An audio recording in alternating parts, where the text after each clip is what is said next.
Now, I also want to read to you this version of Little Red Riding Hood. It's the same story, but it has a different author. It's retold by someone else. So I want you to listen for and look for, as I'm reading, things that are different than the last Little Red Riding Hood story we read, and things that are the same or similar. Once upon a time, there was a little girl named Elizabeth, who lived with her mother in a house on the edge of a village. She was loved by all who knew her, but she was especially dear to her grandmother, who loved her more than anything in the world. One day the grandmother sewed a red velvet cloak with a hood and gave it to Elizabeth for her birthday. It looked so pretty, and she liked it so much that she would never wear anything else, and therefore everyone called her Little Red Riding Hood. Early one morning her mother said to her, "Come here, Red Riding Hood, and listen to me. I want you to take this loaf of fresh bread, some of this sweet butter, and a bottle of wine to your grandmother. She is sick in bed, and they will do her a world of good. Go right away before the sun gets too hot. Promise me that you won't daydream and stray off the path, and don't run or you will fall down and break the bottle, and then there will be no wine for grandmother.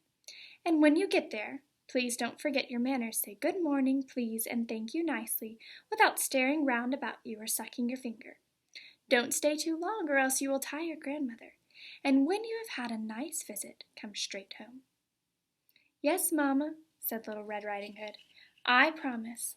I will do just as you tell me." Now the grandmother lived in the cottage in the middle of a forest, a good half-hour's walk from the village. But Little Red Riding Hood knew the way, so she was not afraid to go by herself. When she had walked far enough into the woods to feel just a bit lonely, who should she meet but a sly and hungry wolf? She had no idea what a wicked animal he was, however, so she was not at all frightened of him. "Good morning, Red Riding Hood," he said. "Good morning, Wolf," she answered politely. "Where are you off to so early in the day, my dear?" he asked. "I'm going to grandmother's. She is sick in bed, you know." Is that so?" he murmured. "And what have you got in your basket?" "A loaf of bread, some sweet butter, and a bottle of wine. Mamma and I baked yesterday, so I'm taking a loaf to grandmother. It will do her a world of good." "Now, isn't that nice? And where does your grandmother live, Little Red Riding Hood?" "Oh, it's a good 15 minutes farther into the wood. Her house is the one by those 3 big oak trees, right next to the blackberry hedge, and there's a stream running by her garden. Surely you know the place," said Little Red Riding Hood. The wolf thought to himself, "Aha, this tender little creature will be a plump morsel, a good dessert after the old woman. I must be clever about this, so that I can make a good meal out of the 2 of them." He walked along with Little Red Riding Hood for a while, making polite conversation. Then he said, "Just look at those beautiful wildflowers, Red Riding Hood. They are a sight even for my tired old eyes. For goodness sake, why don't you relax a bit? Look at the world and see how lovely it is. Why, I don't believe you even hear the birds sing or enjoy the sunshine. You are just as solemn as well-behaved as if you were going to school. Everything else is so happy out here in the forest."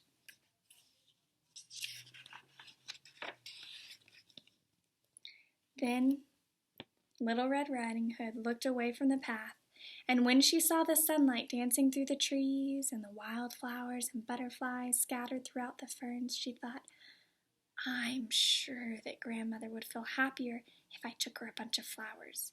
They are a sight for tired old eyes, I know, and it is still quite early in the day. I'll have plenty of time to pick them."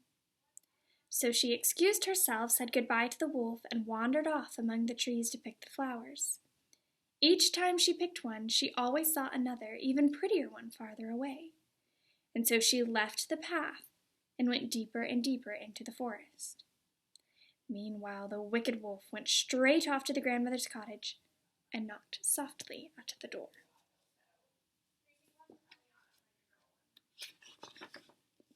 "Who's there?" called the grandmother from her bed. "It's me, Little Red Riding Hood," said the wolf in a tiny voice. "I've brought you a loaf of bread, some sweet butter, and a bottle of wine. Let me in." "You'll have to lift the latch and let yourself in, dear," the grandmother called out. "I'm feeling too weak to get out of bed." So the wolf lifted the latch and opened the door. He ran straight to the bed, and without even saying a good morning, he ate up the poor old grandmother in one gulp. Then he put on a clean nightgown and shawl that were lying on a chair by the bedside, got into the bed, and pulled the bed curtains closer together.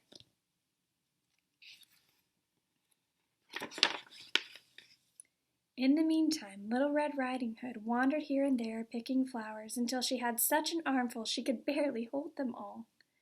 Then she suddenly remembered her grandmother and the promise she had made to her mother. So she found her way back to the path and walked straight to the cottage. When she got there, she was amazed to find the door open, and she tiptoed in. She felt quite frightened, but she didn't know why. "What's wrong?" she thought. "I always like coming to grandmother's so much. Why should I feel so afraid? Can it be because she is sick?"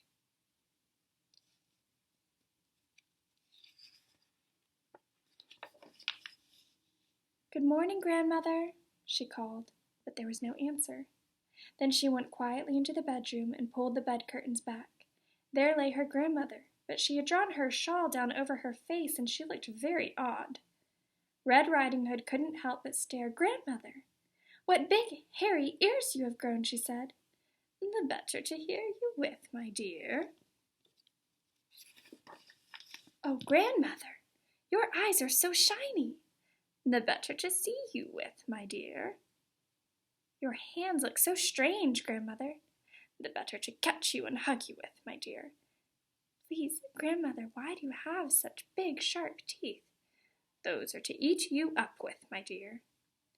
As the wolf said this, he sprang out of bed and ate up poor Little Red Riding Hood. Then, having finished his first good meal in many weeks, that wicked wolf went back to bed, pulled the covers up, and was soon snoring as loudly as you can imagine.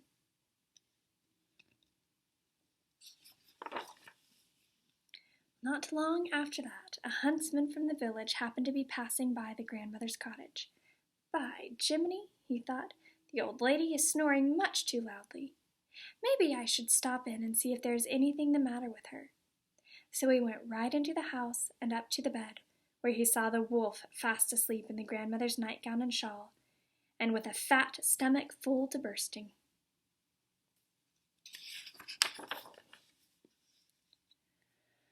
Right away the huntsman guessed what had happened. "So here you are, you old sinner," the huntsman said.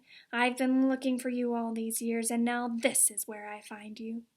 He raised his gun to shoot, but then he wondered if the wicked old wolf might have swallowed the grandmother whole, and if perhaps there was a chance she still might be saved. So he took out his knife and quickly killed the wolf while he lay sleeping. Then he carefully cut open the wolf's stomach. At the first cut, he saw the red velvet cloak, and after a few more slashes, a little girl jumped out and cried, "Oh, thank you!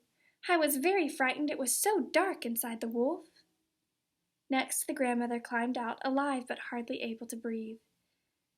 They thanked the huntsman with all their hearts, and he was so glad to see them both alive and well that he hugged Little Red Riding Hood and shook the grandmother's hand over and over again.